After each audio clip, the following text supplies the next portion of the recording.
আমরা মানুষের উপর জুলুম করি, অত্যাচার করি, অন্যায় করি, মানুষের জমি দখল করি, মানুষের বাড়ি দখল করি, মানুষের গাড়ি দখল করি। কিন্তু একটা জিনিস খেয়াল রাখবেন, কাল হাসরের ময়দানে সেই লোকের কাছেই আপনাকে ক্ষমা চাইতে হবে।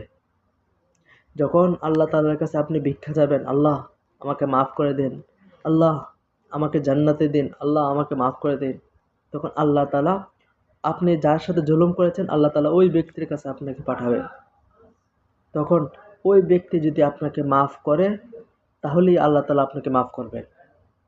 আল্লাহ তাআলা কোরআন শরীফের মধ্যে এটা দিয়ে দিয়েছেন। আল্লাহ তাআলা কয়েকবার এই কথা বলেছেন যে, বান্দা তুমি কাউকে কষ্ট দিচ্ছ, তুমি কারোর উপর জুলুম করছো, তুমি কারোর উপর অত্যাচার করতেছো, কারোর জমি দখল করতেছো, কিন্তু একটা জিনিস হিসাব রাখো, কাল কিয়ামতের দিন তুমি ওই ব্যক্তির, ওই লোকের কাছ থেকেই তোমাকে মাপ চাইতে হবে, মাপ নিতে হবে। তখন সেই লোক কি বলবে জানেন? তখন সেই লোক আপনার নেকি, সারা জীবন যা কামাইছেন সেই নেকির বদৌলতে যদি মাফ করে, তাকে দিতে হবে। অনেক হাদিস শরীফের মধ্যে আল্লাহ রাসূল সাল্লাল্লাহু আলাইহি ওয়াসাল্লাম এই কথাগুলো বলেছেন।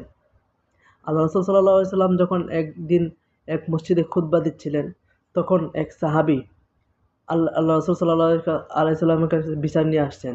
আল্লাহ রাসূল, এই আপনার এই সাহাবী আমার এই জমি আত্মসাৎ করেছে। তখন আল্লাহ রাসূল সাল্লাল্লাহু আলাইহি ওয়াসাল্লাম সেই ঘটনাটুকু ব্যাখ্যা করে বলেন যে, কাল কিয়ামতের দিন সেই লোকের কাছ থেকেই আপনাকে মাপ চাইতে হবে, ক্ষমা চাইতে হবে। অন্যথায় আল্লাহ তাআলা কখনো ক্ষমা করবেন না। তাই আল্লাহ তাআলা জুলুম এবং অত্যাচারকারীকে কখনোই ভালোবাসেন না, কখনোই না।